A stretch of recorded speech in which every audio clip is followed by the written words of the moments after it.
ይሄ ልጅ ምን ሆኖ ነው እንደምትሉኝ እርግጠኛ ነኝ። ግን የሞትን መራራ ገጽታ ደግሞ ልንገራችሁና የሞታችሁ ቀን በጣም ብዙ ሰዎች የሚወዷችሁ ሰዎች ያለቅሳሉ ምናምን በጣም ብዙ ነገር በህይወት ስትኖሩ እዚህ ምድር ላይም ያው ብዙ ሰዎች ሊከቧችሁም ላይከቧችሁም ይችላል። እንዳላችሁበት ሁኔታ እንደ ቀረቤታችሁና ነገሮች ይወስኑታል። ግን የሞታችሁ ቀን ሁሉም ሰው ያው ይወስዳችኋል ምናምን እንግዲህ ከዛ ታጅባችሁ ትሄዳላችሁ ምናምን ቀብር ቦታ ይደረሳል አይደረስ የለም ትቀበራላችሁ። ከዛ ከተቀበራችሁ በኋላ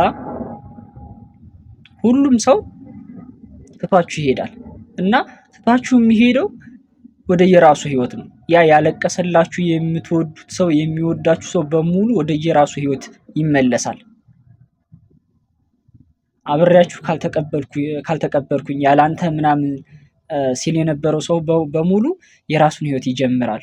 የራሱን ህይወት መኖር ይጀምራል ወደ ራሱ ህይወት። ከዛ በኋላ ማንም አያስታውሳችሁም፣ ማንም ይረሳችኋል። ኢቭን ሁሉ በቃ እንዳትነሱ ይመስል ትልቅ ድንጋይ ጭምር ሁሉ እላያችሁ ላይ ይጫንባችኋል።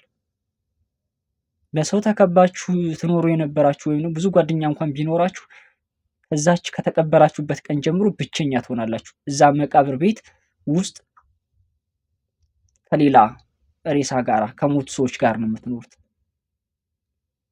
ማንም ሰው ከተቀበራችሁ በኋላ መጥቶ ከጎናችሁ የሚቀመጥ የለም።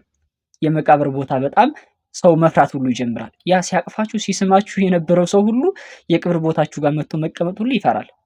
የሞት አስፈሪ ገጽታው ጭምር ማለት ነው። ማንም ሰው እናንተ ጋር መቅረብ አይፈልግም። ከሞታችሁ በኋላ ማንም ሰው ትቷችሁ ነው የሚሄደው። ብቻችሁን ትቀራላችሁ።